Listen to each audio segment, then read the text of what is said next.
لله الحمد لله رب العالمين والصلاة والسلام على رسوله سيد المرسلين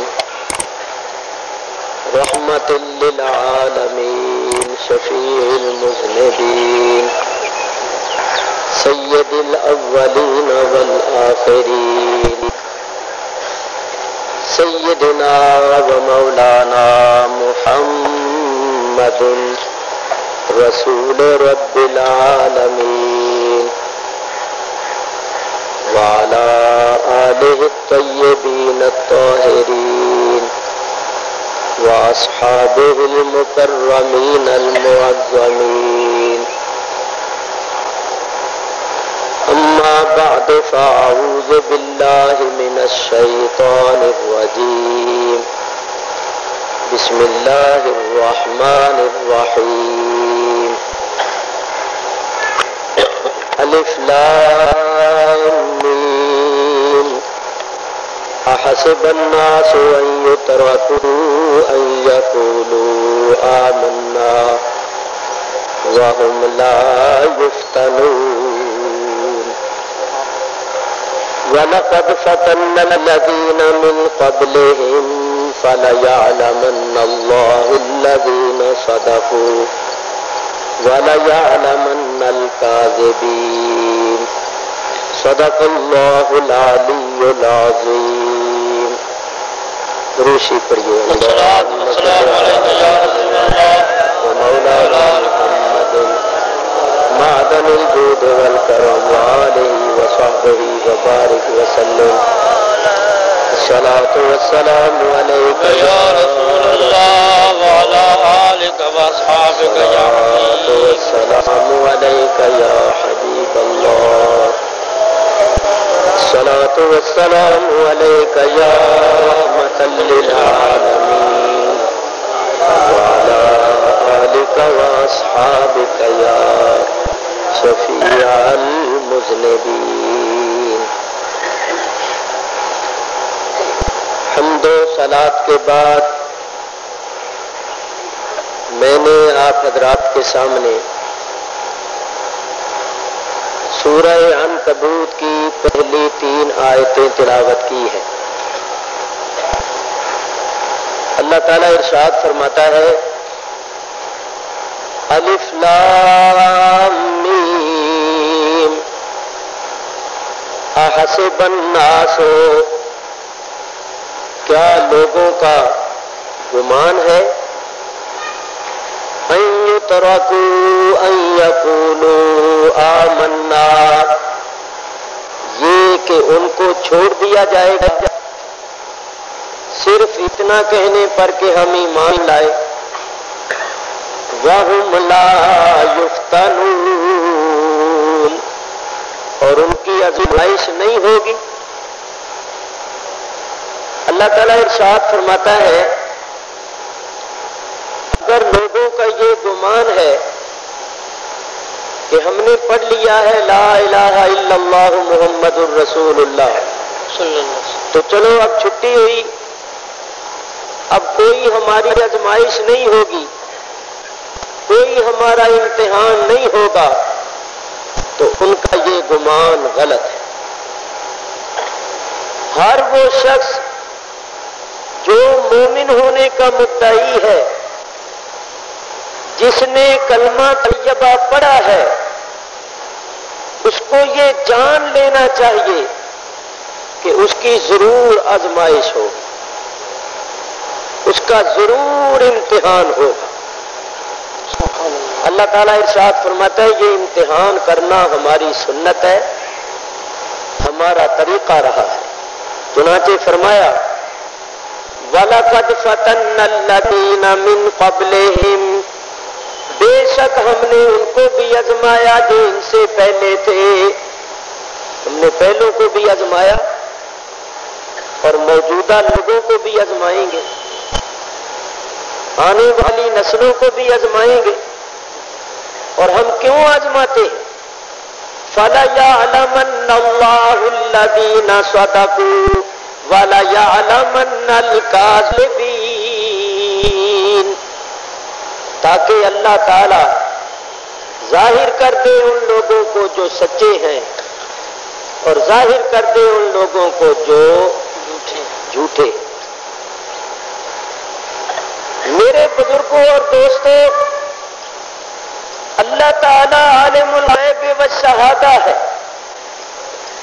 اس کا علم قدیم ہے، وہ تو سب کچھ پہلے سے ہی جانتا ہے، کوئی چیز اس کے علم سے باہر نہیں ہے، تو وہ اپنے بندوں کا امتحان اس لیے نہیں کرتا کہ اس کو خود معلوم کرنا ہوتا ہے، بلکہ وہ اپنے بندوں کا امتحان اس لیے کرتا ہے کہ لوگوں پر ان کی حقیقت ظاہر ہو جائے کہ کون اللہ تعالیٰ کی راہ میں سچا ہے، ثابت قدم ہے، اور کون اللہ تعالیٰ کی راہ میں جھوٹا ہے اور متزلزل ہے۔ تو اللہ تعالیٰ اپنے بندوں کا امتحان کرتا ہے۔ یہاں اشارتاً میں ایک بات کرتا ہوں، اگر قرآن شریف کا لفظی ترجمہ لیا جائے تو اسی آیت کو ہی دیکھیے، لفظی ترجمہ تو یہ ہے فَلَيَعْلَمَنَّ اللَّهُ الَّذِينَ صَدَقُوا، تاکہ اللہ تعالیٰ جان لے ان لوگوں کو جو سچے ہیں، وَلَيَعْلَمَنَّ الْكَاذِبِينَ، اور تاکہ اللہ تعالیٰ جان لے ان لوگوں کو جو جھوٹے ہیں۔ تو لفظی ترجمہ کیا جائے تو اس سے تو یہ ثابت ہوتا ہے کہ اللہ پہلے نہیں جانتا، اللہ اس لیے امتحان کرتا ہے تاکہ وہ جان لے کون سچا ہے اور کون جھوٹا ہے۔ چنانچہ انہی آیتوں کو سامنے رکھ کر معتزلہ نے یہ عقیدہ اختیار کیا، معتزلہ کا یہ مذہب ہے کہ اللہ پہلے نہیں جانتا بندے کیا کریں گے، جب بندے کام کرتے ہیں پھر اللہ کو علم ہوتا ہے۔ اور اہل سنت و جماعت کا مسلک یہ ہے کہ اللہ کا علم قدیم ہے۔ یہی تو بات میں آپ کو بتانا چاہتا ہوں کہ جو خالی الذہن لوگ ہیں ان کے سامنے لفظی ترجمہ کیا جائے گا اور ان کو یہ نہیں بتایا جائے گا کہ یہ حدیث منسوخ ہے یا ناسخ ہے، اور یہ آیت جو ہے اس کا صحیح مطلب کیا ہے، تفسیر کیا ہے، تو جو خالی الذہن لوگ ہیں وہ ضرور متاثر ہوں گے اور آہستہ آہستہ وہ ان کا مسلک اختیار کر لیں۔ چنانچہ ایک جگہ میں تقریر کرنے کے لیے گیا، اتفاق سے ایک وہاں نابینے مولوی صاحب تھے، بہت پڑھے لکھے تھے، کافی انہوں نے یاد کیا ہوا تھا اور سارے علاقے میں انہوں نے شور مچا رکھا تھا۔ میں وہاں تقریر کی تو یہ کافی عرصے کی بات ہے، کچھ لوگ آئے کہ جی معلوم ہمارے مولوی صاحب آپ سے ایک بات کریں گے۔ میں نے کہا تشریف لے آئیں۔ تو مولوی صاحب نابینے تھے، وہ کہنے لگے جی میں بات کروں گا مگر ایک شرط ہے، وہ یہ ہے کہ یہ جو آپ یعنی لگاتے ہیں نا، یعنی اس کا مطلب یہ ہے، وہ یعنی نہیں لگانے دی جائے، جو لفظی ترجمہ ہے وہ لیا جائے۔ میں سمجھ گیا اس کا مطلب کیا ہے۔ اس کا مطلب یہ تھا کہ میں آیت پڑھوں گا انما انا بشر مثلکم، لفظی ترجمہ یہی ہے کہ سوائے اس کے نہیں کہ میں تمہارے جیسا ایک بشر ہوں۔ تو ہم اس آیت کو پڑھ کر یہ ثابت کریں گے کہ نبی کریم ہمارے جیسے بشر۔ وہ اس کا مطلب یہ تھا کہ میں آیت پڑھوں گا کہ قل لا اقول لکم عندی خزائن اللہ ولا اعلم الغیب، آپ فرما دیجئے کہ میں تم سے یہ نہیں کہتا کہ میرے پاس اللہ کے خزانے ہیں اور نہ میں غیب جانتا ہوں، بس سیدھی بات لفظی ترجمہ۔ اور جو سننے والے ہوں گے وہ کہیں گے کہ بھئی قرآن سے تو ثابت ہو گیا کہ حضور ہمارے جیسے بشر ہیں اور حضور غیب نہیں جانتے۔ تو اس نے کہا کہ لفظی ترجمہ لیا جائے گا، یہ جو آپ یعنی لگاتے ہیں نا، یعنی اس کا مطلب یہ ہے، یعنی نہیں لگاؤں گے۔ میں کہا ٹھیک ہے، مگر میں نے کہا ایک شرط ہے، ایک بات تم نے کی ہے نا کہ یعنی نہیں لگانے دیں گے، وہ میں مانتا ہوں، اور ایک بات آپ میری مان لیں۔ کہنے لگا کیا؟ میں کہا گفتگو پہلے میں شروع کروں، ابتدا مجھ سے ہو۔ کہنے لگے منظور۔ میں نے گفتگو شروع کی، میں نے کہا اللہ تعالیٰ قرآن پاک میں ارشاد فرماتا ہے من کان فی ہذہ اعمی فَهُوَ فِي الْآخِرَةِ أَعْمَىٰ وَأَضَلُّ سَبِيلًا۔ جو اس دنیا میں اندھا ہے وہ آخرت میں بھی اندھا ہے، اور اس سے بڑھ کر دنیا میں کوئی گمراہ نہیں۔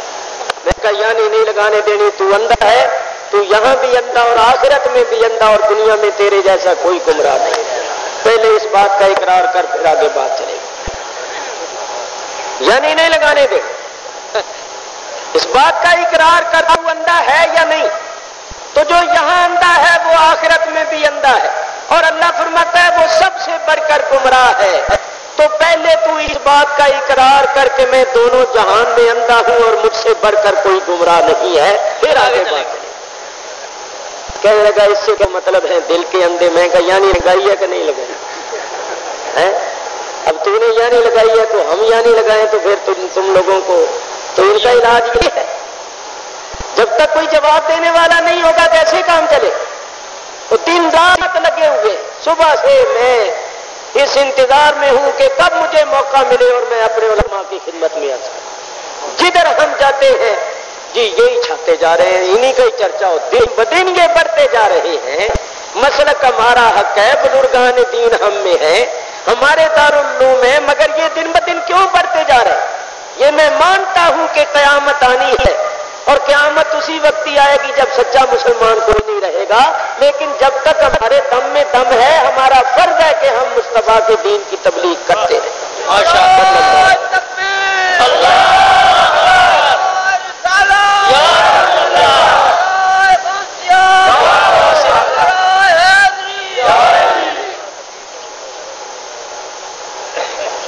تو میرے بزرگوں اور دوستوں، اللہ تعالیٰ ارشاد فرماتا ہے فَلَيَعْلَمَنَّ اللَّهُ الَّذِينَ صَدَقُوا وَلَيَعْلَمَنَّ الْكَاذِبِينَ۔ لفظی ترجمہ تو یہ ہے تاکہ جان لے اللہ ان لوگوں کو جو سچے، اور جان لے ان لوگوں کو جو جھوٹے ہیں۔ اگر یہ ترجمہ کیا جائے تو پھر اس سے تو یہ سمجھ سے آتا ہے کہ اللہ کو پہلے علم نہیں، اللہ اس لیے امتحان کرتا ہے تاکہ اس کو معلوم ہو جائے کہ کون سچا ہے اور کون جھوٹا ہے۔ لیکن اہل سنت و جماعت کا یہ عقیدہ ہے کہ اللہ تبارک و تعالیٰ کا علم قدیم ہے، وہ عالم الغیب والشہادہ ہے، کائنات کی کوئی چیز اس سے اس کے علم سے باہر نہیں ہے۔ اب یاد رکھو میں آپ کو بتاؤں، امتحان کرنے والا ممتحن جو ہوتا ہے اس کے دو مقصد ہوتے ہیں۔ ایک تو یہ مقصد ہوتا ہے کہ وہ خود جاننا چاہتا ہے کہ جس کا امتحان میں لے رہا ہوں اس کی قابلیت صلاحیت کا کیا حال ہے، اور ایک مقصد اس کا یہ ہوتا ہے کہ وہ خود تو جانتا ہے مگر وہ دوسروں پر ظاہر کرنا چاہتا ہے کہ دوسرے بھی اس کی قابلیت صلاحیت کو جان۔ تو یہاں دوسرا مقصد ہے، دوسرا مفہوم مراد ہے۔ اللہ تبارک و تعالیٰ تو سب کچھ پہلے سے ہی جانتا ہے، اگر وہ اپنے بندوں کا امتحان نہ کرے، ان کو مصیبتوں میں مبتلا نہ کرے، ان کی ثابت قدمی کا مظاہرہ نہ ہو، تو ہمیں ان کی ثابت قدمی کا، ان کے صبر و استقلال کا، ان کی صلاحیت کا پتہ کیسے چلے؟ تو وہ امتحان اس لیے کرتا ہے کہ دوسروں پر ظاہر ہو جائے کون سچا ہے اور کون جھوٹا ہے۔ یاد رکھو، زبانی کلامی تو سبھی جمع خرچ کرتے، دعوے کرتے، مگر کون سچا ہے اور کون جھوٹا ہے، کون راہ حق میں ثابت قدم ہے اور کون متزلزل ہے، اس کا پتہ امتحان کے میدان میں چلتا ہے۔ ماشاءاللہ۔ سچے اور جھوٹے کا پتہ، ثابت قدم اور متزلزل کا پتہ امتحان کے میدان میں چلتا ہے۔ مثلا یہ واقعات کربلا سننے کے لیے آپ حضرات تشریف لائے ہیں، انہی واقعات کو دیکھ لیجیے۔ کوفیوں نے حضرت امام حسین رضی اللہ تعالیٰ عنہ کی خدمت میں خطوط بھیجے،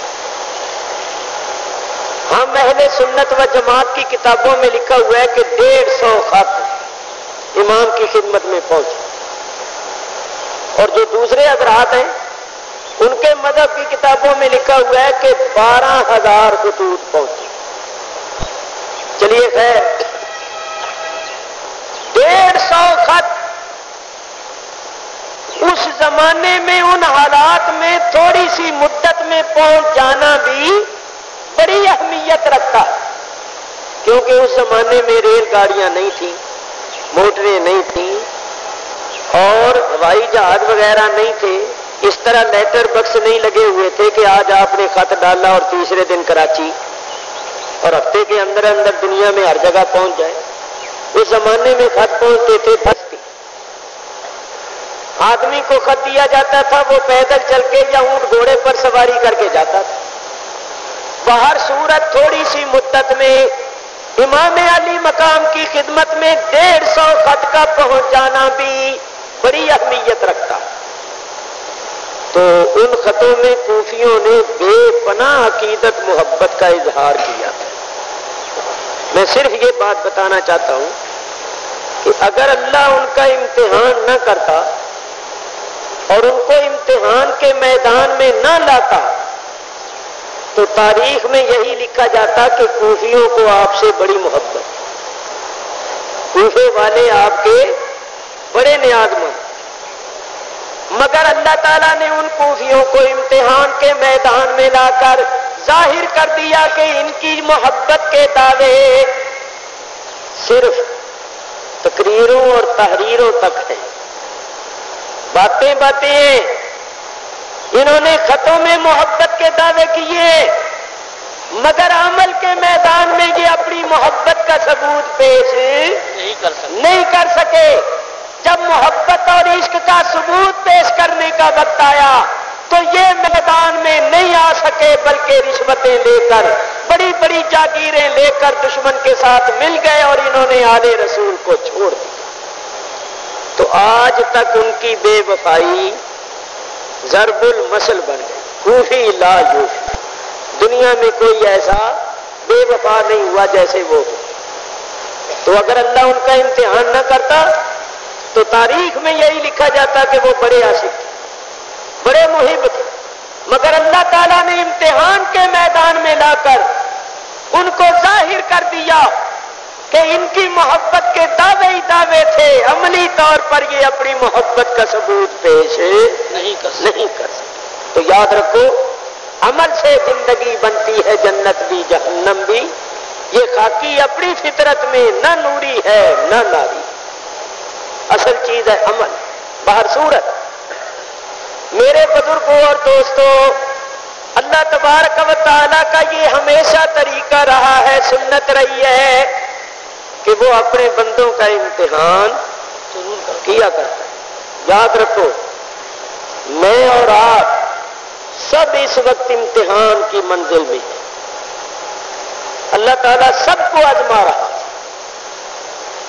علماء کو بھی آزما رہا ہے، پیروں کو بھی آزما رہا ہے، طالب علموں کو بھی آزماتا ہے، حاکموں کو بھی آزماتا ہے، تاجروں کو بھی آزماتا ہے، دنیا میں جتنے بھی طبقے ہیں جو کچھ بھی کرتے ہیں اللہ تعالیٰ سب کو آزما رہا ہے، سب کو آزماتا۔ مولویوں اور پیروں کو آزماتا ہے کہ ہم نے ان کو علم دیا ہے، فضل دیا ہے، لوگ ان کے ہاتھ چومتے ہیں، گلے میں ہار ڈالتے ہیں، زندہ باد کے نعرے لگاتے ہیں، تو یہ عزت کرواتے ہیں، ان کی عزت ہوتی ہے، تو کیا یہ دین کا بھی حق ادا کرتے ہیں یا نہیں؟ جو علم ہم نے ان کو دیا ہے اس کو پھیلاتے ہیں یا نہیں پھیلاتے؟ اور دوسروں کو کہتے ہیں خود بھی عمل کرتے ہیں یا نہیں کرتے؟ اسی طرح پیرانے الزام بھی آزمائش میں ہیں کہ لوگ ان کو ہدیے نذرانے دیتے، وہ ہل نہیں چلاتے، مزدوری نہیں کرتے، لوگ ان کے ہاتھ چومتے ہیں، لاکھوں روپے ان کی خدمت میں پیش کرتے ہیں۔ اللہ تعالیٰ آزما رہا ہے کہ یہ جو ان کو رزق ہم دلوا رہے ہیں، ان کی عزت کروا رہے ہیں، یہ اس کا حق ادا کرتے ہیں یا نہیں کرتے؟ میں کہتا ہوں یہاں اللہ کا فضل ہے، دیکھو پیران حسام نے اتنا بڑا مدرسہ کھولا ہوا ہے، تبلیغ ہو رہی ہے، علاقے پورے میں یہ دارالعلوم رحمانیہ کی وجہ سے تبلیغ ہوتی ہے، ورنہ اسی پاکستان میں بزرگان دین کے بعد مزارات ایسے ہیں جہاں لاکھوں کروڑوں روپے کی آمدنی، مگر انہوں نے ایک پیسہ کبھی دین کی خدمت کے سلسلے میں خرچ نہیں کیا۔ کتے رکھے ہوئے تھے، کبوتر رکھے ہوئے تھے، نہ نماز نہ روزہ نہ شریعت نہ طریقت۔ وہ نتیجہ یہ نکلا کہ حکومت نے ان مداروں پر قبضہ کر لیا، وہ دھکے کھا رہے ہیں۔ یہ ان بزرگان دین کی ناراضگی کی وجہ سے ایسا ہوا ہے، ورنہ ان سے کوئی بھی یہ عزت عظمت نہ چھینتا۔ میں کہتا ہوں اگر یہ سارے پاکستان کے پیر ٹھیک ہو جائیں، سارے درباروں والے ٹھیک ہو جائیں، پورے پاکستان میں دین اور مسلک کی اتنی خدمت ہو سکتی ہے کہ دوسرے سارے مذہب جو ہیں وہ ختم ہو سکتے ہیں۔ ماشاءاللہ۔ تھوڑے دس منٹ ذرا کرسی سیدھی کر لیں، بہت ہی آج چیز۔ تو میرے بزرگوں اور دوستوں، اللہ تعالیٰ آزمائش کرتا ہے ہر ایک کی۔ تاجروں کی آزمائش ہو رہی ہے کہ تم کاروبار کرتے ہو، تجارت کرتے ہو، کہیں ایسا تو نہیں کہ یہ کاروبار اور یہ تجارت ہماری غفلت کا باعث بن جائے اور تم نماز چھوڑ دو اور ہمارا ذکر چھوڑ دو، ہماری اور ہمارے رسول کی اطاعت اور فرما برداری چھوڑ۔ اسی طرح حاکموں کو اللہ نے حکومت دی ہے، اختیار دیا ہے، اللہ ان کو بھی آزماتا ہے کہ اقتدار کی کرسی پر بیٹھ کے عدل و انصاف کرتے ہیں یا نہیں کرتے، ان اپنے حقوق کو ادا کرتے ہیں یا نہیں کرتے۔ علی ھذا القیاس اگر اسی چیز میں پڑا رہا تو اصل مضمون ختم ہو جائے گا، وقت بہت تھوڑا ہے۔ ہر ایک کی آزمائش ہو رہی ہے، ہر ایک امتحان کی منزل میں داخل ہے۔ مالداروں کو اللہ مال دے کے آزما رہا ہے کہ کہیں یہ مال جو ہے یہ غفلت کا باعث تو نہیں بن جاتا، اور غریبوں کو غربت میں مبتلا کر کے آزما رہا ہے کہیں یہ غریبی جو ہے ہماری ناشکری کا سبب تو نہیں بنتی۔ ہر ایک کو آزما رہا، اور یہ اس کی سنت ہے، وہ آزمایا کرتا ہے۔ تو ہمیں غافل نہیں ہونا چاہیے، ہمیں یہ یاد رکھنا چاہیے کہ ہم سب کے سب امتحان میں ہیں، ہمارا امتحان ہو رہا ہے۔ اور آپ جانتے ہیں کہ ہر ایک کا امتحان اس کی حیثیت کے مطابق ہوتا ہے۔ بے شک۔ دوسری جماعت والے کا امتحان اس کی حیثیت کے مطابق، 8ویں والے کا اس کی حیثیت کے مطابق، 10ویں والے کا، 12ویں والے کا، 14ویں والے کا اس کی حیثیت کے مطابق۔ دینی مدارس میں جو طلباء پڑھتے ہیں یہاں بھی درجے، جو پہلے درجے میں ہے، جو چوتھے درجے میں ہے، جو 8ویں درجے میں ہے، ہر ایک کا امتحان اس کی حیثیت کے مطابق ہوتا ہے۔ اور پھر جتنا بڑا وہ امتحان پاس کرتا ہے اتنی ہی بڑی اس کو ڈگری ملتی ہے، اور جتنی بڑی ڈگری ہوتی ہے اتنی ہی زیادہ قدر و منزلت ہوتی ہے۔ تو انبیاء کرام علیہم الصلاۃ والسلام چونکہ سب سے افضل ہیں، سب سے بلند و بالا ہے، ان کا امتحان بھی سب سے زیادہ سخت ہوتا ہے۔ ہمارے نبی کریم علیہ الصلوۃ والسلام تمام انبیاء کے سردار ہیں، آپ کا امتحان آپ کی حیثیت اور شان کے مطابق ہوا۔ اسی واسطے سرکار نے فرمایا جتنا میں اللہ کی راہ میں ستایا گیا ہوں کوئی پیغمبر نہیں ستایا گیا۔ تو جتنا کوئی بڑا ہوتا ہے اتنا ہی بڑا اس کا امتحان ہوتا ہے، اور پھر جتنا کوئی زیادہ ان کا مقرب ہوتا ہے اتنا ہی اس کا امتحان سخت ہوتا ہے۔ پھر درجے ہیں آگے، تو جتنا کوئی زیادہ مقرب ہے اتنا ہی اس کا امتحان بھی زیادہ سخت ہے۔ حضرت امام حسین رضی اللہ تعالیٰ عنہ نبی کریم علیہ الصلوۃ والسلام کے بہت زیادہ مقرب تھے، پیارے تھے۔ اسی واسطے ہمارے حضرت مفتی صاحب تشریف فرما ہے اور علماء کرام تشریف فرما ہے، ایک شخص نبی کریم علیہ الصلوۃ والسلام کی خدمت میں حاضر ہوا، کہیں گا یا رسول اللہ مجھے آپ سے بڑی محبت ہے۔ فرمایا ٹھیک کہتا ہے کہ جی ہاں بالکل، فرمایا اگر مجھ سے محبت ہے تو پھر تکلیفیں اور مصیبتیں برداشت کرنے کے واسطے تیار ہو جائے، کیونکہ جس کو میرے ساتھ محبت ہوتی ہے، جو میرے ساتھ محبت کرتا ہے، پھر تکلیف مصیبت اس کی طرف آتی ہے، پھر اس کو مصائب سے اور تکالیف سے گزرنا پڑتا ہے۔ تو یاد رکھو محبت کے دعوے آسان ہیں، محبت کو نبھانا بہت مشکل ہوتا ہے۔ حضرت شیخ شبلی رضی اللہ تعالیٰ عنہ بہت بڑے کامل اکمل ولی ہوئے ہیں بغداد شریف میں، طبیعت میں کچھ مجذوبیت بھی تھی، لوگ آنے لگ گئے۔ ایک دن آپ نے فرمایا کیوں آتے ہو؟ کہیں گے جی ہمیں آپ سے بڑی محبت۔ اچھا آتے رہے۔ ایک دن پھر پوچھا ہو کیوں آتے ہو؟ جی ہمیں آپ سے بڑی محبت ہے۔ تو آپ نے پہلے پتھر جمع کر رکھے، پتھر مارنے شروع کر، وہ دوڑے، آج سارے آپ نے فرمایا جوتے کہیں گے، کم وقت میری محبت کا دعویٰ کرتے ہیں اور میری تکلیف پر صبر نہیں کرتے، میری محبت کا دعویٰ کرتے ہیں اور میری طرف سے جو تکلیف اور مصیبت آ رہی ہے اس پر صبر نہیں کرتے۔ اگر یہ اپنے دعوے میں سچے ہوتے تو یہ میرے پتھروں کو پتھر نہ سمجھتے بلکہ پھول سمجھتے، بھاگتے نہ، کہتے اگرچہ پتھر ہیں مگر آپ محبوب کے ہاتھ سے رہے، محبوب کی طرف سے آ رہے ہیں، بھاگ گئے ہیں پتھر، جب میں نے اٹھائے ہیں تو بھاگ گئے اور دعویٰ کرتے ہیں محبت کا، جھوٹے کہیں۔ میاں محبت والوں کا امتحان ہوا کرتا ہے، محبت کا دعویٰ کرنا بڑا آسان ہے مگر اس کو نبھانا بڑا مشکل ہوتا ہے۔ یاد رکھو محبت امام علی مقام نے محبت کی اور پھر اس کو نبھا کے دکھایا، یہی تو فلسفہ ہے کربلا کا، یہی فلسفہ ہے کہ یا تو عشق کا دعویٰ نہ کرو، یا دعویٰ کرتے ہو تو پھر میری طرح سب کچھ قربان کر دو۔ کسی کا محبوب بننا، محبوبیت کا درجہ حاصل کرنا آسان نہیں، یہاں تو سب کچھ قربان کرنا پڑتا۔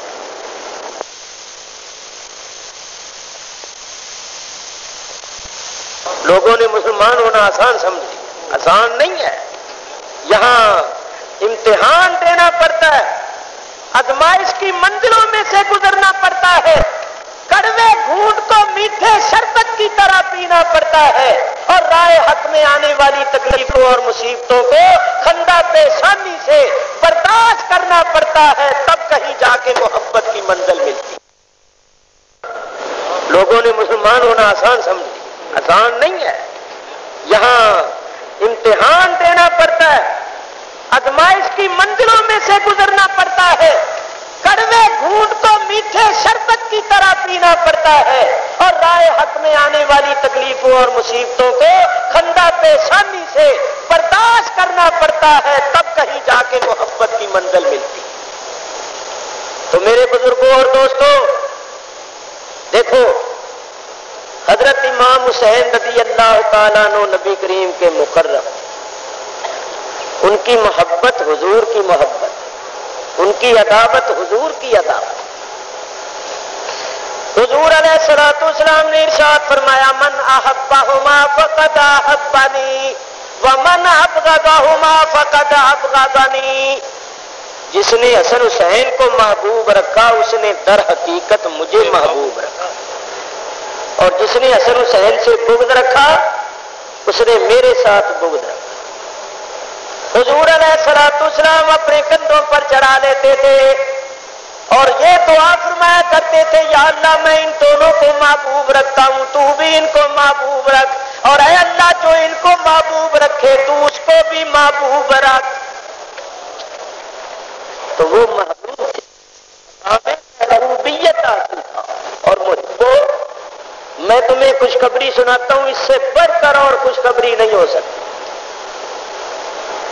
استاد العلماء حضرت مفتی صاحب قبلہ تشریف فرما ہے، ترمذی شریف کے اندر حدیث موجود ہے، مشکات میں بھی موجود، فرمایا من احبنی واحب ہذین، حسن حسین کی طرف اشارہ کیا، من احبنی حضور فرماتے ہیں جس نے مجھے محبوب رکھا، واحب ہذین، اور ان دونوں کو حسن حسین کو محبوب رکھا، واباہما وامہما، اور ان دونوں کے باپ علی کو محبوب رکھا اور ان دونوں کی ماں فاطمہ زہرا کو محبوب رکھا۔ حضور فرماتے ہیں کانا مائی فی درجتی یوم القیامہ، وہ قیامت کے دن میرے ساتھ میرے درجے میں ہوگا۔ نعرہ تکبیر، نعرہ رسالت، نعرہ تحقیق، نعرہ غوثیہ۔ سرکار نے فرمایا جو ہم پانچوں کو محبوب رکھے، پنجتن پاک کو محبوب رکھے، سرکار فرماتے ہیں وہ قیامت کے دن میرے ساتھ میرے درجے میں ہوگا۔ سبحان اللہ، سبحان اللہ، کتنی بڑی بشارت ہے کہ جو شخص ان پانچوں سے محبت رکھے وہ قیامت کے دن حضور علیہ الصلوۃ والسلام کے درجے میں وہ ہوگا، حضور علیہ الصلوۃ والسلام کے ساتھ حضور کے درجے میں ہوگا۔ لیکن یہاں ایک بات پھر وہی کرتا ہوں، محبت صرف یہی نہیں ہے کہ آدمی نعرہ لگا چھوڑے حیدر کلندر، بھنگ پی کے اور چرس پی کے نعرہ مار چھوڑے دمادم، نہ تو کھانا غم، کھائے گی کمائے گی دنیا کھائیں گے ہم، علی دا پہلا نمبر، علی دا پہلا نمبر۔ محبت اسی کو ہی نہیں کہتے۔ میرے بزرگوں اور دوستوں، یہاں علماء کا مجمع ہے، آپ پڑھے لکھے حضرات ہیں، محبت کی علامتوں میں سے ایک علامت یہ ہے جو بڑی علامت ہے، ان المحب لمن یحب مطیع۔ محب جو ہوتا ہے وہ اپنے محبوب کا مطیع و فرما بردار ہوتا ہے، بے شک بے شک۔ وہ محبوب کی نافرمانی نہیں کرتا، وہ کہتا ہے چاہے سارا جہان ناراض ہو جائے محبوب ناراض نہ ہو، محبوب راضی رہے، وہ محبوب کا کہنا مانتا ہے، محبوب کی نافرمانی نہیں کرتا۔ کوئی مرید ہو، حضرت صاحب چھوڑوی مدد اللہ علی کا، اور وہ کہے حضرت جی مجھے آپ سے بڑی محبت، قسم خدا کی بڑی محبت، حضور مجھے آپ سے بڑی محبت، اتنی محبت ہے سمندر میں اتنا پانی نہیں ہوگا، مگر حضرت میں کہنا آپ کا نہیں مانوں گا، محبت مجھے بڑی ہے مگر میں آپ کا کہنا، تو حضرت صاحب اس محبت کو تسلیم کر لیں؟ حضرت صاحب کہیں گے تو میرے ساتھ مذاق کر رہا، اگر واقعی تجھے محبت ہوتی تو پھر تو تیرے جذبے کا یہ عالم ہوتا کہ میرا پیر مجھے کوئی حکم دے اور میں اس حکم کی تعمیل کر کے پیر کی نگاہوں میں اپنا کوئی مقام پیدا کر لوں، کوئی عزت کوئی وقار حاصل کر لوں، پھر تو تیرا جذبہ یہ ہوتا۔ یہ محبت نہیں ہے کہ دعویٰ کرے محبت کا اور کہے کہ میں کہنا نہیں مانوں۔ میاں یاد رکھو، محب جو ہوتا ہے وہ اپنے محبوب کا مطیع ہوتا ہے، فرما بردار ہوتا ہے، وہ اپنے محبوب کی نافرمانی نہیں کرتا اور کوئی کام ایسا نہیں کرتا جو محبوب کی ناراضگی کا سبب۔ تو دیکھو اہل بیت طہار نے ہمیں کیا تعلیم دی، پنجتن پاک نے ہمیں کیا تعلیم دیا، کیا نبی کریم کی تعلیم میں اور اہل بیت کی تعلیم میں کوئی فرق تھا؟ اہل بیت اطہار نبی کریم کی مخالفت کرنے کے لیے تھے یا موافقت کرنے کے لیے تھے؟ موافقت کرنے کے لیے تھے، وہ نبی کریم کے خلاف کوئی حکم نہیں دے سکتے تھے، اور اگر کوئی حکم ان کی طرف منسوب ہو اور وہ نبی کریم کے ارشاد کے خلاف ہو تو خدا کی قسم وہ اہل بیت کا ارشاد یا حکم نہیں ہے، کیونکہ اہل بیت کبھی نبی کریم کے حکم کے خلاف حکم نہیں دے سکتے، نبی کریم کے ارشاد کے خلاف کوئی ارشاد نہیں فرما سکتے۔ پھر یہ کہنا پڑے گا کہ دشمنوں نے یہ بات کر کر اپنی طرف سے بنا کر ان کی طرف منسوب کر دی۔ تو آپ دیکھو میرے مضمون کو سنو، اس نظریے کو سامنے رکھ کر، اس بات کو پیش نظر رکھ کر میں کیا عرض کر رہا ہوں، اللہ تعالیٰ اپنے بندوں کا امتحان کیا کر، چنانچہ قرآن میں صاف طور پر فرمائے وَلَنَبْلُوَنَّكُمْ بِشَيْءٍ مِّنَ الْخَوْفِ وَالْجُوعِ وَنَقْصٍ مِّنَ الْأَمْوَالِ وَالْأَنفُسِ وَالثَّمَرَاتِ۔ ہم ضرور تمہیں آزمائیں گے، کس چیز کے ساتھ؟ من الخوف، کسی قدر خوف کے ساتھ، والجوع، اور بھوک کے ساتھ، ونقص من الاموال، اور مالوں کے نقصان کے ساتھ، والانفس، اور جانوں کے ساتھ، والثمرات، اور پھلوں کے ساتھ۔ علماء تفسیر فرماتے ہیں پھلوں سے مراد ہیں بچے۔ اللہ تعالیٰ ارشاد فرماتے ہیں ہم تمہیں ضرور آزمائیں گے، کسی کو خوف اور پریشانی میں مبتلا کر کے آزمائیں گے، اور کسی کو بھوک اور پیاس میں مبتلا کر کے آزمائیں گے، کسی کی جان لے کر، کسی کا مال لے کر، کسی کے بچے لے کر آزمائیں گے، اور دیکھیں گے کہ آزمائش کے وقت کون صبر و استقلال کا مظاہرہ کرتا۔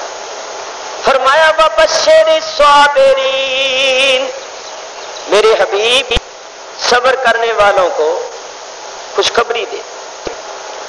کون ہے صبر کرنے والے؟ الذین اذا اصابتهم مصیبۃ، صبر کرنے والے وہ ہیں کہ جب ان کو کوئی مصیبت پہنچتی ہے تو مصیبت کے وقت ان کا طرز عمل کیا ہوتا ہے؟ وہ واہ بیلا نہیں کرتے، وہ شور نہیں مچاتے، وہ سینے پر ہاتھ نہیں مارتے، گرے بان نہیں پھاڑتے، منہ پر ہاتھ نہیں مارتے، بال نہیں نوچتے، زبان پر شکوہ اور شکایت نہیں لاتے، بلکہ صبر و رضا کا پیکر بن کے کہتی ہے انا للہ و انا الیہ راجعون، سبحان اللہ، ہم اللہ کے لیے ہی تو ہیں اور ہم نے اسی کی طرف جانا۔ ان کو خوشخبری دے دو۔ کیا خوشخبری؟ اولئک علیہم صلوات من ربہم ورحمہ، یہ ہیں وہ لوگ جن پر اللہ صلاۃ بھیجتا ہے، درود بھیجتا ہے اور اپنی رحمت کی بارش برساتا ہے۔ اولئک ھم المہتدون، اور یہی لوگ ہیں جو ہدایت یافتہ ہیں۔ معلوم ہوا کہ تکلیف اور مصیبت کے وقت صبر کرنا یہی اہل حق کا شیبہ، اور اللہ تعالیٰ نے صبر کرنے والوں کو خوشخبری دی ہے، بشارت دی ہے، اور اللہ والوں نے ہمیشہ صبر کیا ہے۔ قرآن پڑھ کر دیکھو، اللہ والوں پر بڑی بڑی تکلیفیں اور مصیبتیں آئیں مگر انہوں نے صبر کیا۔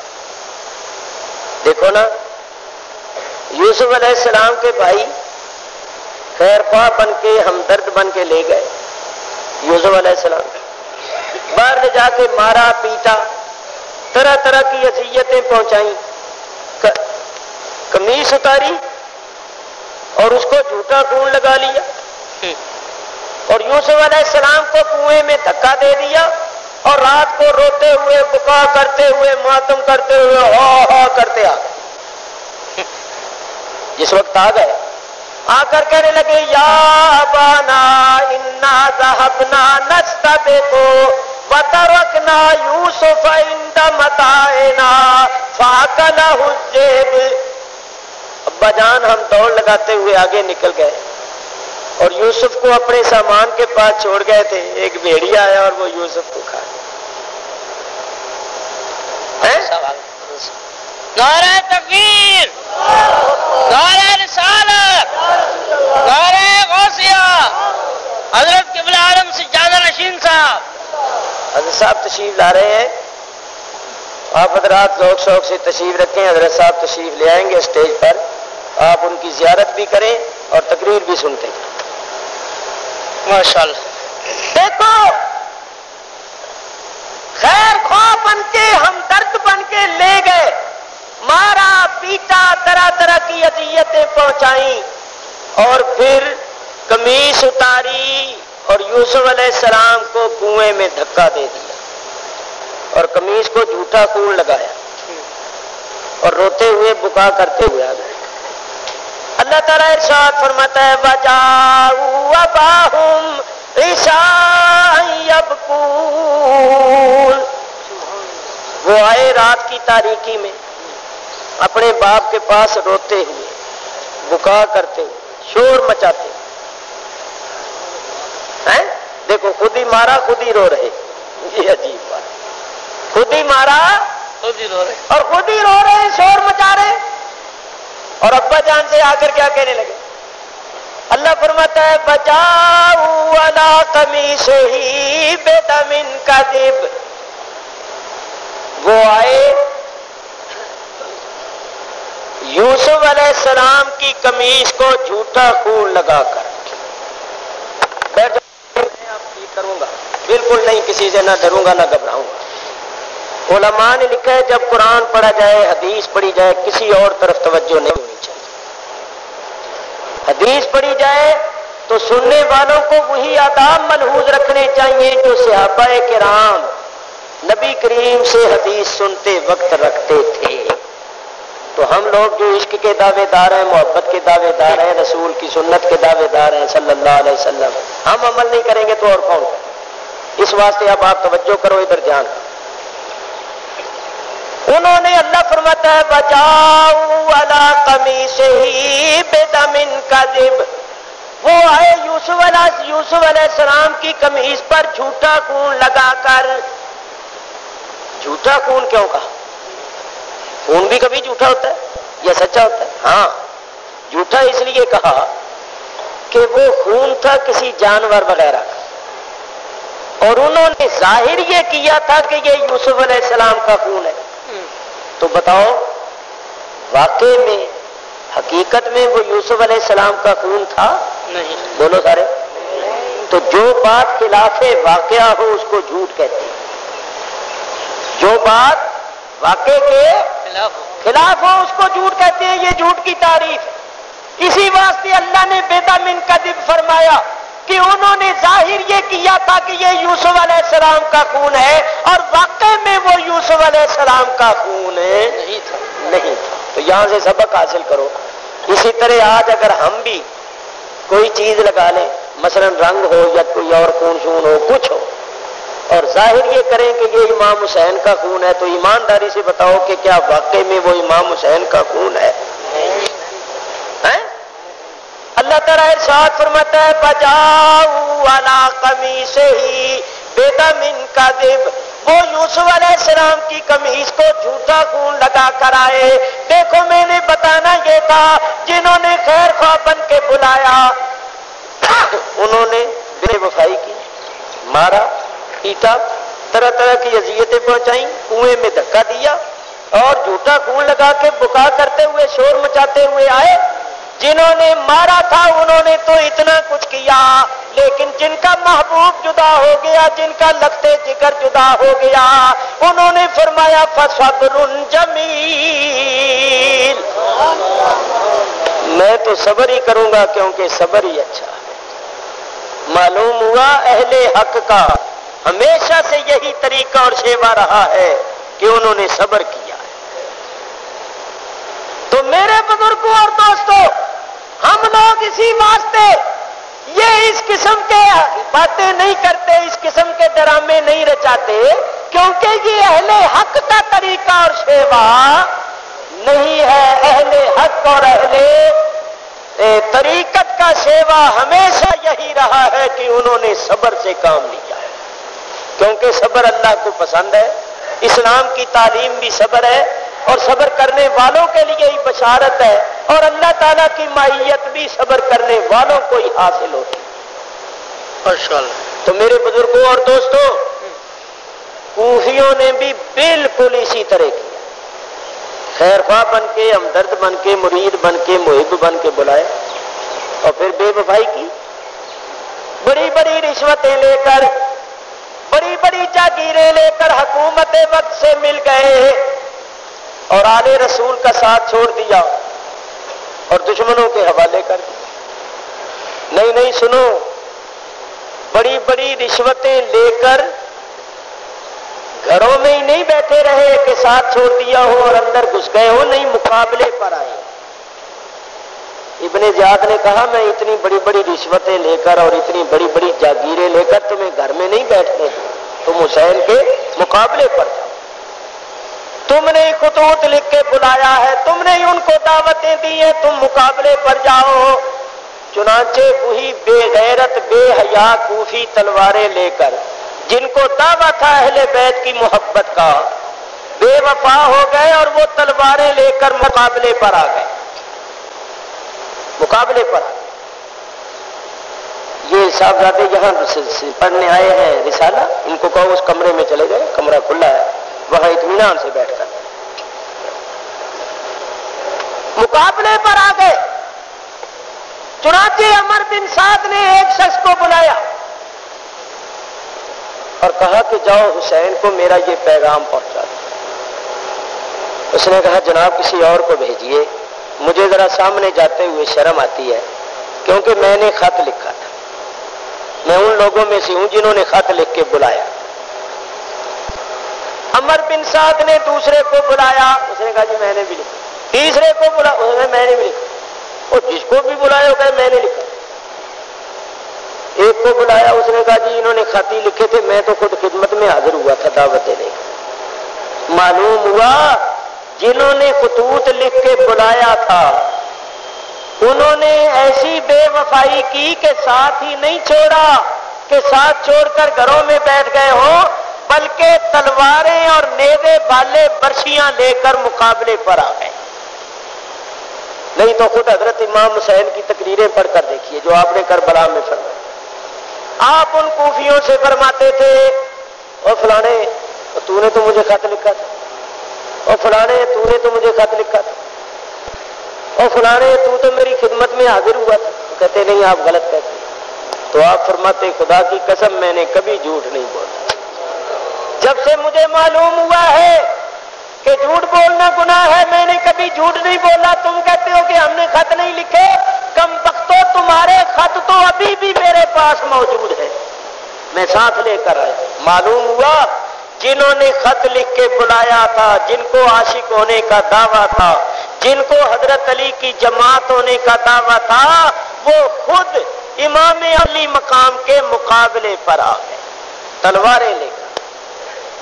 اللہ اکبر، ایسی بے وفائی دنیا میں کسی نے نہیں کی۔ اللہ تعالیٰ نے یہ بھی مثال قائم کرنی تھی اور دنیا کو بتانا تھا کہ ایسے لوگ بھی ہوتے ہیں۔ میرے بزرگوں اور دوستوں ذرا غور کرو، توجہ کرو، آج بھی دیکھو بہت سے لوگ ایسی حرکتیں کرتی ہیں بالکل انہیں کوفیوں جیسی، دعویٰ بھی رکھتے ہیں محبت کا اور حرکتیں کرتے ہیں بالکل ان کے مطابق۔ تو سمجھنے والے تو سب کچھ سمجھتے۔ مختصر یہ ہے کہ وقت مختصر ہے اور یہ مضمون اتنا لمبا ہے کہ اگر اس کو تفصیل سے بیان کیا جائے تو 4-5 گھنٹے چلے۔ امام علی مقام کربلا کے میدان میں ہے اور آپ کے مقابلے میں 22,000 کا لشکر جمع ہے اور اس لشکر کا امیر عمر بن سعد ہے۔ یہاں یہ بات ضرور کرنی، عمر بن سعد حضرت سعد بن ابی وقاص رضی اللہ تعالیٰ عنہ کا بیٹا ہے۔ حضرت سعد بن ابی وقاص حضور کے جلیل القدر صحابی ہے، 10 مبشرہ میں سے اور بڑے درجے والے صحابی۔ انہوں نے حضرت عمر کی خلافت کے زمانے میں ایران کو فتح کیا۔ تو بعض لوگ ہم پر یہ اعتراض کرتے ہیں یا ہمیں تانا دیتے ہیں کہ یزیدی لشکر کا فوج جو تھا وہ تمہارے صحابی کا بیٹا تھا۔ وہ ہمیں یوں کہتے ہیں تمہارے صحابی کا، حالانکہ صحابی تو رسول اللہ کے ہیں، ہمارے صحابی تو نہیں ہیں۔ صحابی تو وہ رسول اللہ صلی اللہ علیہ وآلہ وصحبہ وبارک وسلم کے تھے۔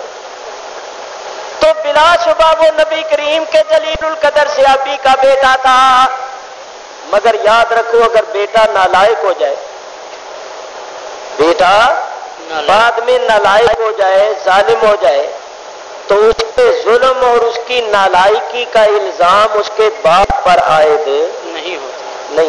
نوح علیہ السلام کا بیٹا کافروں سے مل گیا، بے دین ہو گیا، کافر ہو گیا، تو نوح علیہ السلام کے بیٹے کے نالائق ہو جانے سے حضرت نوح علیہ السلام کی ذات پر کوئی اعتراض یا الزام عائد نہیں ہو۔ حضرت سعد کو تھوڑا پتا تھا کہ میرا یہ بیٹا بعد میں بے دین ہو جائے گا اور اس طرح ظلم کرے گا، یا انہوں نے کوئی ایسا کرنے کی وصیت کی تھی؟ ان کے تو خواب و خیال میں بھی ایسا نہیں تھا۔ اگر ان کو پتا چل جاتا کہ میرے اس بیٹے نے یہ حرکت کرنی ہے، آل رسول پر ظلم کرنا ہے، تو ہو سکتا ہے وہ اس بیٹے کو زندہ ہی ختم کر دے کہ نہ یہ رہے اور نہ یہ ایسی حرکت کرے۔ لیکن سنیوں میں تمہیں ایک بات بتا دیتا ہوں، یاد رکھنا، ہمیں کسی پر اعتراض کرنے کی ضرورت نہیں، کیونکہ ہمارے بزرگوں پر لوگ اعتراض کرتے ہیں تو پھر ہمیں مدافعانہ طور پر جواب دینا پڑتا ہے تاکہ ہمارے دوست اپنے ایمان اور عقیدے کے معاملے میں پکے رہیں، مضبوط رہیں۔ اگر کوئی شخص یہ کہے کہ یزیدی لشکر کا سالار عمر بن سعد تمہارے سے ابھی کا بیٹا تھا، تو کہو بالکل ٹھیک، بلا شبہ وہ سے ابھی کا بیٹا، مگر تم ان سے یہ سوال کرو کہ ذرا اتنا بتاؤ کہ شمر کون تھا جس شمر نے حضرت علی کی، حضرت امام حسین کی گردن کاٹی، جو آپ کے قاتلوں میں سے تھا، جو دوڑ کر سینے پر چڑھ گیا تھا، وہ ملعون کون تھا؟ وہ حضرت علی کا سالہ تھا، اور حضرت امام حسین کی فوج میں علمبردار حضرت عباس کا ماموں تھا۔ تو بتاؤ اگر شمر ملعون نے ایسی حرکتیں کی، آل رسول کو قتل کیا، حضرت امام حسین کے سینے پر چڑھا، آپ کی گردن مبارک پر تلواریں ماری، اگر اس ظالم نے یہ ظلم کیا تو اس کے ظلم کی وجہ سے حضرت علی پر یا حضرت عباس علمدار پر کوئی الزام عائد ہوتا ہے؟ نہیں۔ تو اگر عمر کی وجہ سے سعد پر اعتراض کرتے ہو تو پھر شمر کی وجہ سے حضرت علی اور حضرت عباس پر بھی اعتراض کرو۔ اگر عمر سعد کا بیٹا تھا تو شمر حضرت علی کا سالہ تھا۔ تو میرے بزرگوں اور دوستوں، ہماری عادت نہیں ہے کہ ہم کسی پر اعتراض کریں یا نکتہ چینی کریں، لیکن لوگوں نے اب ہمارے مسلک پر اعتراضات شروع کر دیے ہیں، تو ہم مجبور ہو گئے ہیں کہ ہم جواب دیں، اور پھر بھی ہم جواب بڑی سنجیدگی، شائستگی اور متانت کے ساتھ دیتے ہیں۔ ہم کسی کے مذہب پر اعتراض نہیں کرتے، بلکہ اپنے دوستوں کو اپنے عقیدے پر قائم رہنے کے لیے، قائم رکھنے کے لیے اس قسم کی باتیں کرتے ہیں تاکہ ہمارے دوست کسی شک شبے کا شکار نہ۔ بہر صورت امام علی مقام کے مقابلے میں 22,000 کا لشکر ہے، اور ان کا صرف ایک مطالبہ ہے کہ یزید کی بیعت کرو۔ آپ فرماتے ہیں میں یزید کی بیعت نہیں کروں۔ ذرا سوچئے، امام علی مقام نے جو یزید کی بیعت نہیں کی تھی اس کی کیا وجہ؟ کیا وہ خود اقتدار چاہتے تھے؟ حکومت چاہتے تھے؟ اگر ہم یہ کہیں تو پھر ہم میں اور خارجیوں میں اور یزیدی ٹولے میں تو کوئی فرق نہ ہوا، کیونکہ یہ جو آج یزیدی ٹولہ پیدا ہو گیا ہے، جو پھرتے ہیں جگہ جگہ تقریریں کرتے پھرتے ہیں، اور ہم یا رسول اللہ کہنے والوں کو مشرک کہتے ہیں، بدعتی کہتے ہیں۔ ان کا یہ عقیدہ ہے، ان کے جو 2-4 مبلغ پھرتے ہیں ان کے متعلق خود ان کے مولویوں نے کتاب لکھی ہے۔ چکوال ضلع جیلم میں ان کے بڑے مولوی ہیں، مولوی قاضی مظہر حسین صاحب، انہوں نے کتاب لکھی ہے عبد المجید ندیم اور یزیدیت، یہ کتاب کا نام ہے اور میرے پاس موجود ہے۔ اس کے اندر انہوں نے لکھا ہے کہ یہ عبد المجید ندیم جو ہے یہ یزید کا حامی ہے، یہ یزید کو امیر المومنین کہتا ہے، اور یزید کو امام عادل اور خلیفہ راشد مانتا ہے، اور امام حسین کو باغی اور فسادی، کیونکہ جب یزید کو امام عادل اور خلیفہ راشد مان لیا جائے تو پھر لا محالہ یہ نتیجہ نکلے گا کہ جس نے امام عادل اور خلیفہ راشد کی مخالفت کی وہ باغی اور فسادی، تو پھر تو منطقی نتیجہ یہی نکلے گا کہ معاذ اللہ حضرت امام حسین باغی اور فسادی، اور ان کا جو بڑا تھا جو مر گیا ہے محمود احمد عباسی، اس نے صاحب لکھ دیا کہ حضرت امام حسین باغی اور فسادی تھے، اور ان کا وہی اشر ہوا جو ایک باغی اور فسادی کا ہونا چاہیے۔ تو میرے بزرگوں اور دوستوں، میں بات یہ کہنا چاہتا تھا کہ یہ جو پھرتے ہیں یزید کے حامی، یہ جو یزیدی ٹولہ پیدا ہو گیا ہے، یہ کہتے ہیں حضرت امام حسین شہید نہیں تھے، کیونکہ شہید تو وہ ہوتا ہے جو اللہ کے لیے لڑے، اللہ کے دین کے لیے لڑے، وہ تو اقتدار کے لیے لڑے تھے اور مارے گئے، کرسی کے لیے لڑے تھے، کرسی ان کو ملی نہیں، نتیجہ یہ نکلا مارے گئے۔ استغفر اللہ۔ یاد رکھو جو ایسی باتیں کرتے ہیں وہ اہل سنت میں سے نہیں ہے، ہم اہل سنت و جماعت کا یہ عقیدہ نہیں ہے، ہمارا یہ عقیدہ ہے کہ حضرت امام حسین رضی اللہ تعالیٰ عنہ صرف شہید نہیں ہے بلکہ سید الشہداء ہے، اور آپ اپنے ذاتی اقتدار کے لیے نہیں لڑے تھے، اللہ کے دین کے اقتدار کے لیے لڑے، دین اسلام کی سربلندی کے لیے، گلشن اسلام کی حفاظت کے واسطے، اس پرچم اسلام کو بلند رکھنے کے لیے آپ نے اتنی بڑی قربانی دی تھی، جس پرچم کو نبی پاک نے بلند کیا تھا۔ تو جو لوگ حضرت امام کو باغی فسادی یا یزید کو امام عادل خلیفہ راشد کہتے ہیں، یہ خارجی ہیں، یہ یزیدی ہیں، ان کا اہل سنت سے کوئی تعلق نہیں اور ہمارا ان سے کوئی تعلق نہیں۔ سنو میں آپ کو بتاؤں، امام حسین رضی اللہ تعالیٰ عنہ یزیدی لشکر کے سامنے خطبہ دیتے ہیں۔ تاریخ تبری اٹھا کر دیکھو، تاریخ کامل ابن اسیر اٹھا کر دیکھو، البدایہ والنہایہ ابن کثیر اٹھا کر دیکھو، امام علی مقام کے اس خطبے کا ایک ایک حرف یہ بتاتا ہے کہ آپ نے اتنی بڑی قربانی کیوں دی تھی۔ آپ نے یزیدی لشکر کو مخاطب کر کے فرمایا، لوگوں، اللہ کی حمد و ثنا کرنے کے بعد، نبی کریم پر درود و سلام بھیجنے کے بعد فرمایا، لوگوں، امام علی مقام نے فرمایا، لوگوں، میرے نانا جان کا فرمان ہے، اگر کوئی مسلمان کسی ایسے بادشاہ کو دیکھے جو اللہ کی حرام کردہ چیزوں کو حلال اور حلال کردہ کو حرام ٹھہرا دے، سنت کو مٹائے، بدعت کو رائج کرے، حدود شرع کو معطل کر دے، اور قوم کا مال، خزانے کا پیسہ جو قوم کی امانت ہے، اس کو اپنا ذاتی مال سمجھے اور جائز و ناجائز ہر جگہ خرچ کرے، اور اللہ کے بندوں پر ظلم و زیادتی سے حکومت کرے، اور وہ دیکھنے والا مسلمان بقدر طاقت و استطاعت قولاً یا فعلاً اس کے خلاف کچھ نہ کرے، بلکہ ایک خاموش تماشائی کی حیثیت میں بیٹھا دیکھتا رہے، تو پھر اللہ تعالیٰ کو یہ حق پہنچتا ہے کہ اللہ تعالیٰ قیامت کے دن اس ظالم بادشاہ کے ساتھ اس مسلمان کو بھی دوزخ میں داخل کر دے، جو مسلمان خاموش ہو کر یہ سب کچھ دیکھتا رہا اور اس نے کچھ نہیں۔ امام علی مقام نے فرمایا، آگاہ ہو جاؤ، یزید کے ساتھیوں نے رحمان کی اطاعت کو چھوڑ دیا ہے، شیطان کی اطاعت اختیار کر لی ہے، اللہ کی حلال کردہ چیزوں کو حرام اور حرام کردہ کو حلال ٹھہرا رہے ہیں، حدود شرع کو معطل کر دیا ہے، سنت کو مٹا رہے ہیں، بدعت کو رواج دے رہے ہیں، اللہ کے بندوں پر ظلم و زیادتی سے حکومت کر رہے ہیں۔ اور امام نے فرمایا، میں بنسبت کسی اور کے زیادہ حق رکھتا ہوں کہ میں میدان میں آؤں اور حق و صداقت کی آواز بلند کروں اور گلشن دین کی حفاظت کروں، کیونکہ یہ گلشن میرے نانے کا گلشن ہے۔ نعرہ تکبیر، نعرہ رسالت۔ میں دوسروں کی نسبت زیادہ حق رکھتا ہوں کہ میدان میں آؤں اور گلشن اسلام کی حفاظت کروں۔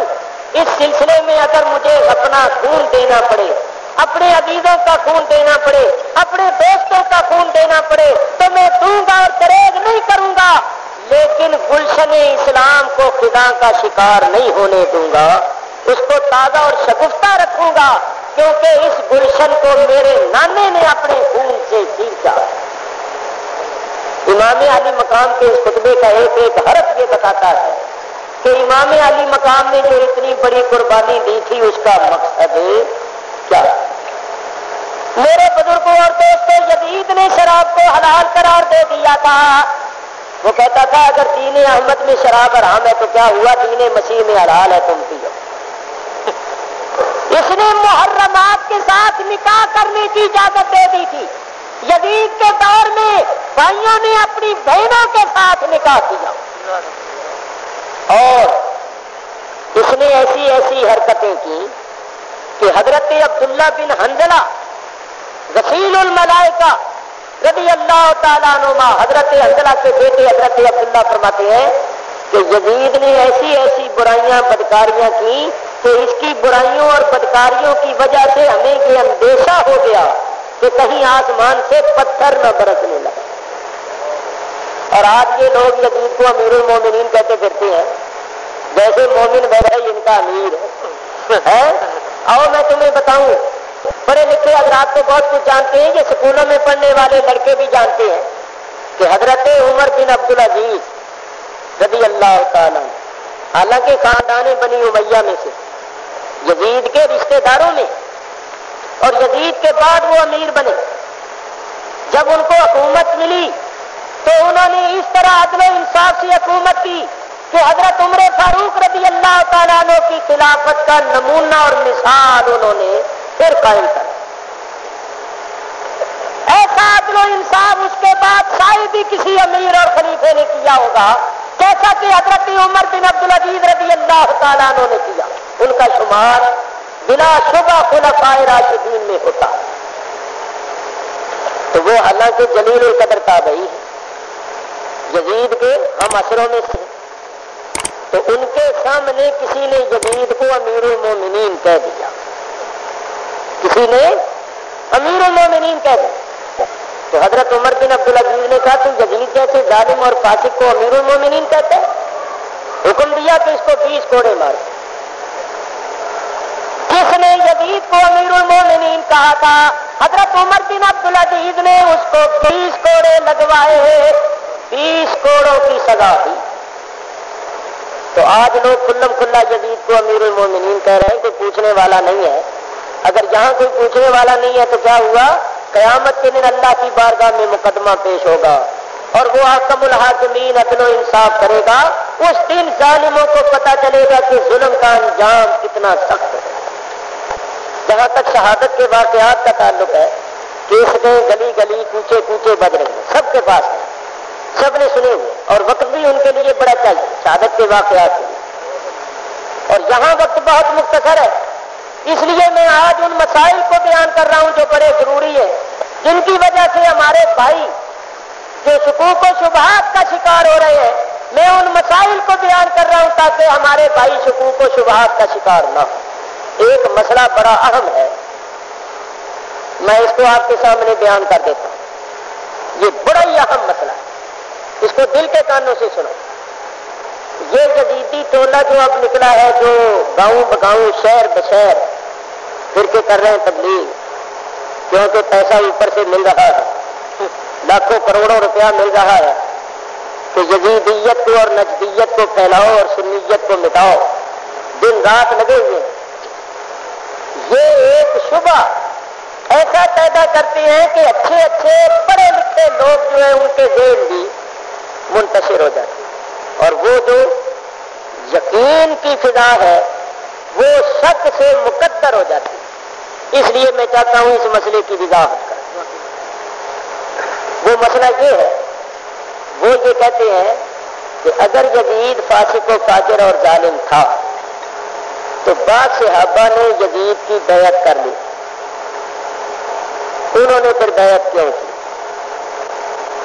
امام حسین نے بیعت نہیں کی۔ اگر امام حسین حق پر تھے تو جن صحابہ نے یزید کی بیعت کر لی تھی وہ غلطی پر ہوں گے، پھر ان کو غلطی پر مانا جائے۔ اور اگر وہ حق پر تھے صحابہ کرام جنہوں نے بیعت کی تھی تو پھر لا محالہ یہ نتیجہ نکلے گا کہ امام حسین غلطی پر، جب دوسرے صحابہ نے بعد میں بیعت کر لی تھی تو امام حسین بھی کر لی۔ تو اگر یزید فاسق فاجر تھا تو ان صحابہ نے کیوں بیعت کی؟ ان پر فاسق کی بیعت کا الزام عائد ہوتا ہے، اور اگر ہم ان کو حق پر مانے تو پھر امام غلطی پر تھے، امام پر یہ الزام عائد ہوتا ہے کہ انہوں نے بیعت کیوں نہ کی جبکہ بعض دوسرے صحابہ نے کر لی۔ تو وہ کہتے ہیں کہ جنہوں نے بیعت کی تھی ان کی تعداد زیادہ ہے، اور جنہوں نے نہیں کی تھی ان کی تعداد کم ہے، اور فیصلہ اکثریت پر ہوتا ہے، لہذا جنہوں نے بیعت کی تھی ان کی تعداد زیادہ تھی تو ماننا پڑے گا کہ وہ حق پر تھے۔ جب وہ حق پر تھے تو پھر لا محالہ امام حسین غلطی پر۔ یہ ان کے پاس سب سے بڑی دلیل ہے، اس دلیل کو پیش کر کے وہ عوام کو گمراہ کر رہے ہیں، بلکہ وہ ذرا اس کو نمک مرچ مسالہ لگا کر اس انداز سے پیش کرتے ہیں کہ بعض پڑھے لکھے لوگ بھی تباہ اور برباد ہو۔ میرے بزرگوں اور دوستوں، اس کا جواب دینے سے پہلے میں آپ کو بتاؤں کہ واقعہ یزید، جو یزید کا واقعہ ہوا حضرت امام کے ساتھ، اس کو تقریباً 1350 سال ہو گئے، 1350 سے بھی اب تو کچھ اوپر ہی ہو. 1350 سال کے اندر اللہ کے فضل و کرم سے مسلمانوں میں بڑے بڑے ائمہ، بڑے بڑے محدثین، بڑے بڑے مفسرین، بڑے بڑے فقہا، بڑے بڑے علماء ہوئے. کسی نے وہ نتیجہ نہیں نکالا جو آج یہ یزیدی ٹولہ نکال رہا ہے. انہوں نے جو کچھ آج کہنا شروع کر دیا ہے، کسی نے پہلے ایسا نہیں کہا. تو اس لیے کہنا پڑے گا کہ وہ بات کسی کی سمجھ میں نہیں آئی جو ان کی سمجھ میں آ گئی. انہوں کی سمجھ کی زیادہ ہی چوڑی معلوم ہوتی ہے. تو انہوں کی سمجھ میں اس واسطے گل کر گئی ہے بڑی چوڑی سمجھ. تو گل سی بڑی وڈی جڑی پہلے کی سمجھ میں نہیں آئی. ماں گندا کسی نے یزید کو جنتی نہیں کہا اور یہ کہتے ہیں یزید جنتی ہے. کسی نے یزید کو امیر المومنین نے کہا اور یہ کہتے پھرتے ہیں یزید امیر المومنین ہے. اور افسوس تو تم پر ہے کہ تم ان کو بھی سنی مان لیتے ہو اور تم کہتے ہو کہ دین کی باتیں کرتے ہیں. تو دین کی باتیں تو سارے ہی کرتے ہیں. سب نے اس دین کو آگے رکھا ہوا ہے.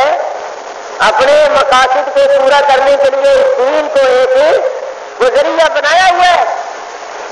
یہ اس قسم کے لوگ جو دین کا استعمال غلط کرتے ہیں، دین کا نام لے کر ناجائز فائدے اٹھاتے ہیں، یہ کل قیامت دن میں دیکھیے ان کا کیا حشر ہوتا ہے. تو یہ لوگ دین کی باتیں تو کرتے ہیں مگر یاد رکھو اسی میں انہوں نے زہر گھولا ہوا ہے اور زہر گھول کے یہ لوگوں کے ایمانوں کو تباہ برباد کر رہے ہیں. صرف ایک بات سنو پھر میں اس کا جواب دیتا ہوں. حضرت عیسیٰ علیہ السلام کے پاس شیطان آیا اور کہنے لگا حضرت کلمہ پڑھیے. تو آپ نے فرمایا میں کلمہ تو ضرور پڑھتا ہوں مگر تیرے کہنے سے نہیں پڑھوں.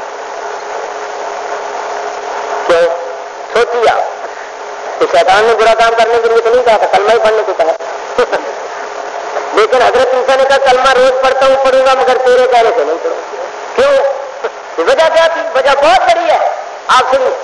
حضرت عیسیٰ علیہ السلام نے فرمایا تیرے کہنے سے پڑھوں گا نا تو میرے اعمال نامے میں یہ لکھا جائے گا کہ عیسیٰ علیہ السلام نے شیطان کے کہنے سے کلمہ پڑھا. تو کسی کا کہنا ماننا جو اطاعت ہے تو پھر تیری اطاعت ہو جائے گی، تیری اطاعت ہو جائے گی اور میرا نام شیطان کی اطاعت کرنے والوں میں لکھا جائے گا. کلمہ پڑھتا ہوں، ہمیشہ پڑھوں گا، بار بار پڑھوں گا مگر تیرے کہنے سے نہیں پڑھوں گا. ورنہ تیرا کہنا ماننے والوں نے میرا نام لکھا جائے. حکمت سمجھیے کتنی بڑی ہے. تو میرے دوستوں اور بزرگوں یاد رکھو یہ جو لوگ آج اس قسم کی باتیں کر رہے ہیں ان کا مقصد لوگوں کو گمراہ کرنا. اور اب میں تمہیں مسئلہ بتاؤں. شریعت کے احکام کو سمجھنے سے پہلے یہ ایک اصول یاد رکھو. جب اصول سمجھ لو گے مسئلہ سمجھ میں آ جائے گا. شریعت کے احکام دو قسم پر ہیں، مبنی بر رخصت اور مبنی بر عزیمت. یہ عزیمت جو ہے یہ سے ہے، ذات سے زے سے نہیں، جس کو کہتے ہیں عزم و استقلال. عزم اس سے ہے عزیمت. شریعت کے احکام دو قسم ہیں، مبنی بر رخصت اور مبنی بر عزیمت.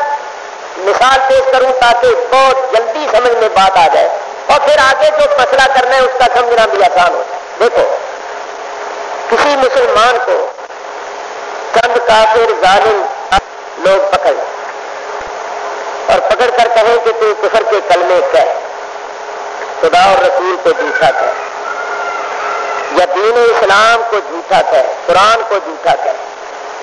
جب تک تو یہ کفر نہیں کرے گا ہم تجھے چھوڑیں گے مار دیں. اور وہ مسلمان بھی آثار اور قرائن سے سمجھتا ہے کہ اگر میں نے ان کے کہنے کے مطابق نہ کیا، کفر کے کلمے نہ کہے تو واقعی یہ مجھے مار دیں. وہ قوی آثار اور قرائن سے سمجھتا ہے کہ اگر میں نے ان کے کہنے کے مطابق نہ کیا تو یقیناً ان کے ظلم کا نشانہ بن جاؤں گا. تو وہ ظالموں کے ظلم سے بچنے کے لیے، ان کے شر سے بچنے کے لیے اور اپنی جان کو، اپنی عزت آبرو کو اور اپنے مال کو بچانے کے لیے اگر زبان سے کفر کے کلمے کہہ دیتا ہے بشرطے کہ دل اس کا ایمان پر مطمئن ہو، تو شریعت نے اس کو اس بات کی اجازت اور رخصت دی۔ یہ ہے رخصت۔ رخصت کا مطلب آپ سمجھ گئے؟ کسی کی جان پر بن جائے، کسی کی جان، مال، عزت آبرو خطرے میں ہو، اور وہ سمجھتا ہے کہ اگر میں کفر کا کلمہ کہہ دوں گا تو میری جان، میرا مال، میری عزت آبرو بچ جائے گی، تو شریعت نے اس کو اجازت اور رخصت دی ہے کہ تو اپنی جان بچانے کے واسطے اور اپنی عزت آبرو بچانے کے واسطے، مال بچانے کے واسطے زبان سے کفر کے کلمے کہہ دے، جبکہ دل تیرا ایمان پر مطمئن ہو۔ اب میں اس کو حدیث پاک سے اور نبی کریم کے زمانے مبارک سے ثابت کروں۔ میرے بزرگوں اور دوستوں، حضرت عمار ابن یاسر رضی اللہ تعالیٰ عنہ نبی کریم کے جلیل القدر صحابی ہیں۔ ان کی والدہ ماجدہ حضرت سمیہ کو کافروں نے شہید کر دیا۔ جو لوگ اس خیال سے اٹھ رہے ہیں کہ نماز پڑھنی ہے، تو ہم ان کی خدمت میں عرض کرتے ہیں کہ ہم کوئی بے نماز نہیں ہے، ہم نے بھی نماز پڑھنی، تو نماز یہاں بھی ہوگی انشاءاللہ۔ اور یہ جو میں بات کر رہا ہوں، یہ اتنی بڑی بات ہے کہ جو ذرا سوجھ بوجھ رکھتے ہیں یا کتابیں پڑھنے کا ذوق رکھتے ہیں، ان کے لیے اس بات کی بڑی قدر و قیمت، کیونکہ یہی وہ باتیں ہیں جو لوگوں کے ایمان کی تباہی کا سبب بن رہی ہے۔ تو اگر کسی کو یہ بات معلوم ہو جائے، اہل علم کی بات نہیں کرتا، تو ان کو شکر کرنا چاہیے کہ شکر ہے ہمیں کسی نے کوئی بات بتائی ہے جس کی وجہ سے ہمارا شک شبہ دور ہوا۔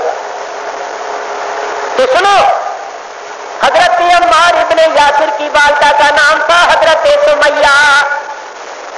ابو جہل نے برسرے بازار ان کو برچھی ماری، ان کے ناک سے نیچے برچھی مار کر ان کو شہید کر دیا۔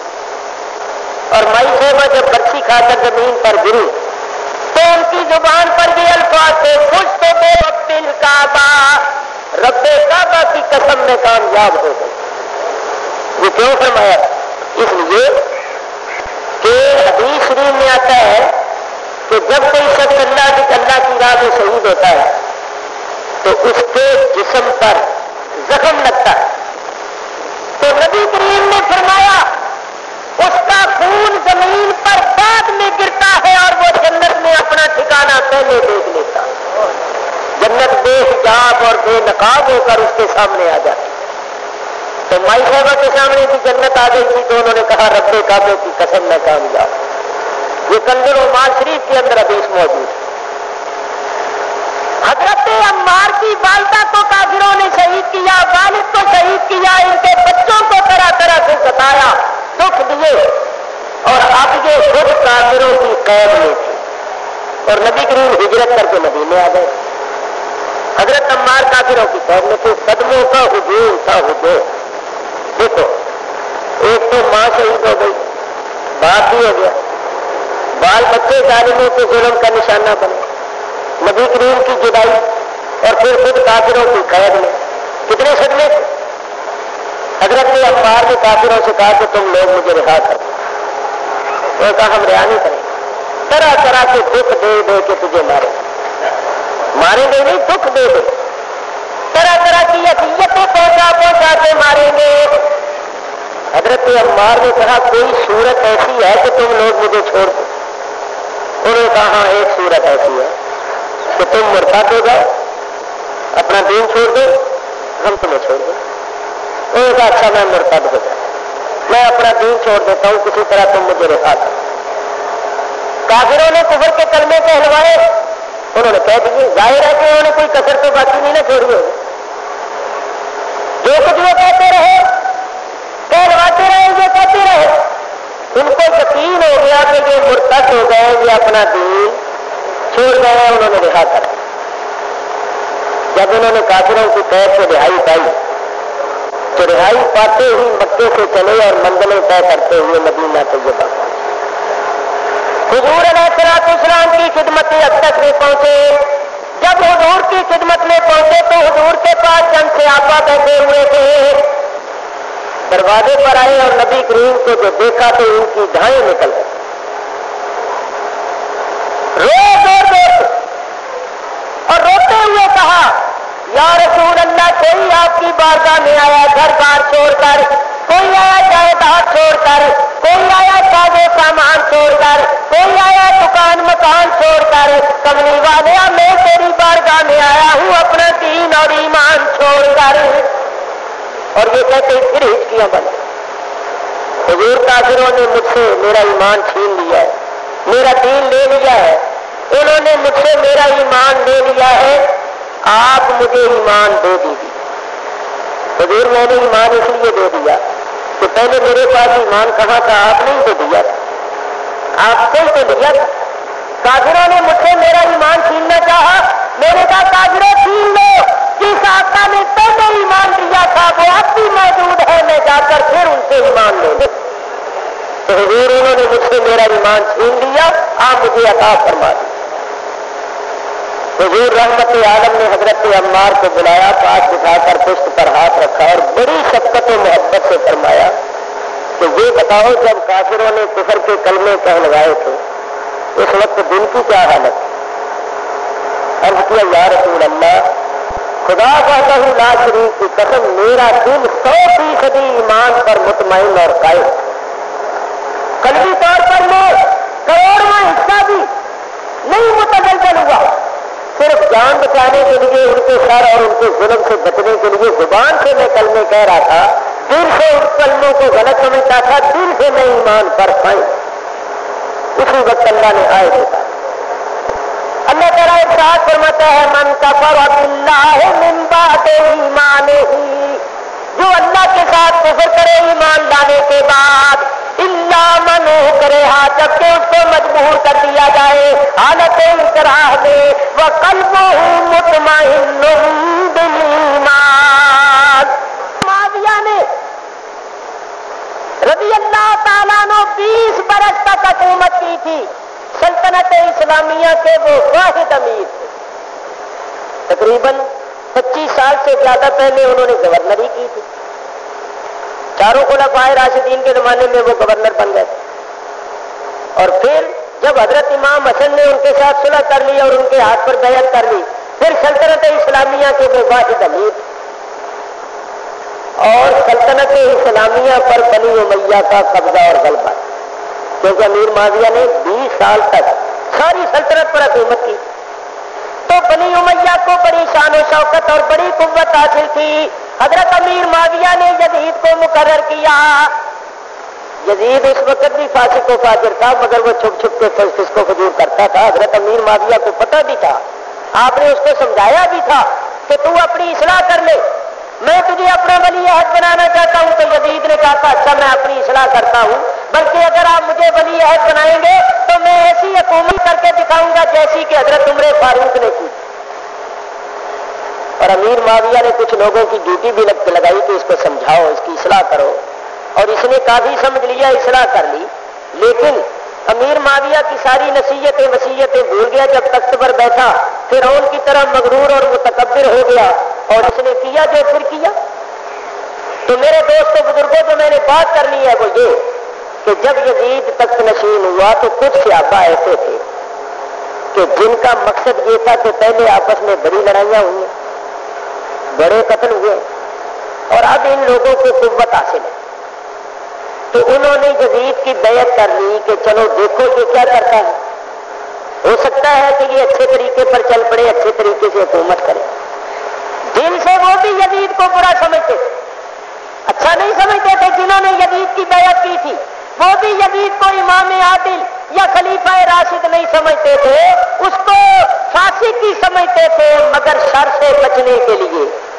اور نبی کریم کا ارشاد رخصت پر انہوں نے عمل کیا. اب نبی کریم کا ارشاد سنو.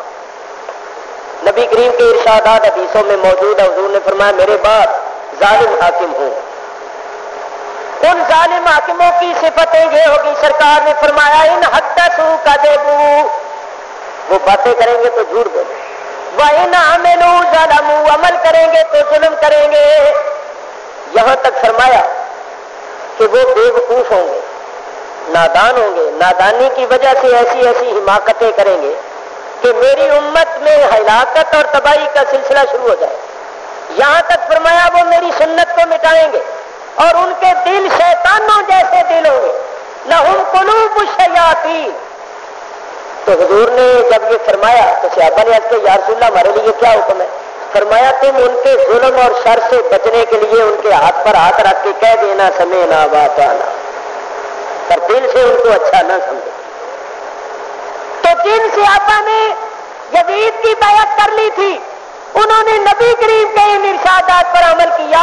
وہ دل سے یزید کو اچھا نہیں سمجھتے تھے مگر انہوں نے رخصت پر عمل کیا کہ نبی کریم نے فرما دیا تھا تم ان کے ہاتھوں پر ہاتھ رکھ کے کہہ دینا سمعنا واطعنا، کیونکہ تمہارے پاس قوت و طاقت نہیں ہوگی، جانوں کا ضیاع ہوگا اور مقصد حاصل نہیں.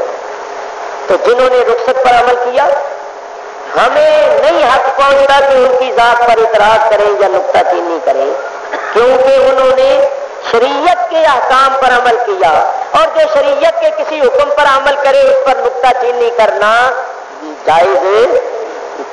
تو جن سے صحابہ نے بیعت کی انہوں نے شریعت کے احکام پر عمل کیا، رخصت پر عمل کیا، وہ بھی حق پر تھے، ہمیں اعتراض نہیں پہنچتا ہم ان پر نکتہ چینی کریں. اب آؤ دوسری طرف نبی کریم علیہ الصلوۃ والسلام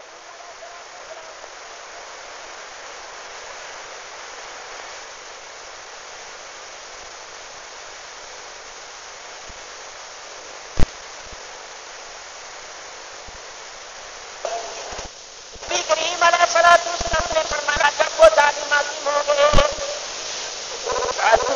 کے سامنے جو طاقت حاصل ہو وہ ڈر جائے اور کلمہ حق بلند کرے اور اس پر قدم رہے جہاں سے پھر اس کی جان چلی جائے تو وہ شہید ہوگا. جب تمہارے سامنے بادشاہ نے کلمہ حق کہنا افضل ترین جہاد. تو حضور نے فرمایا جو جابروں اور ظالموں کے سامنے ڈٹ جائے کلمہ حق بلند کرے اور اس پر ثابت قدم ہو کر اپنی جان دے دے وہ شہید ہے، بلکہ شہید اعظم ہے. اس کا نام ہے عزیمت. تو امام حسین نے عزیمت پر عمل کیا. جن صحابہ نے بیعت لی انہوں نے رخصت پر عمل کیا. امام علی مقام نے عزیمت پر عمل کیا. اور یاد رکھو عزیمت کا مرتبہ رخصت کے مرتبے سے افضل. رخصت کرنے سے کوئی ثواب مال بچا ہے کوئی ثواب نہیں. عزیمت پر عمل کرنے سے شہادت کا رتبہ عزیمت رخصت کے مقابلے میں افضل ہے. تو جن سے پہلی انہوں نے رخصت پر عمل کیا، امام علی مقام نے عزیمت پر عمل کیا.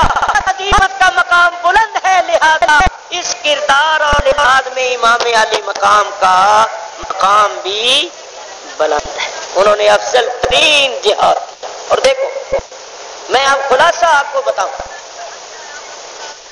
ضروری تھا کہ اس امت میں رخصت کی مثال بھی قائم ہوتی اور عزیمت کی مثال بھی قائم ہوتی. اگر رخصت کی مثال قائم نہ ہوتی تو جو جابروں اور ظالموں کے سامنے کلمہ حق بلند کرنے کی طاقت نہیں رکھتے خود تو حق پر ہے مگر ظالموں کے سامنے حق کی آواز بلند کرنے کی طاقت نہ رکھتے وہ سب کے سب پھر گناہگار ہو جاتے. وہ کس طرح بچتے؟ ان کے سامنے کس کی مثال ہوتی؟ وہ کس کے عمل کو سامنے رکھ کر ایسا کام کرتے؟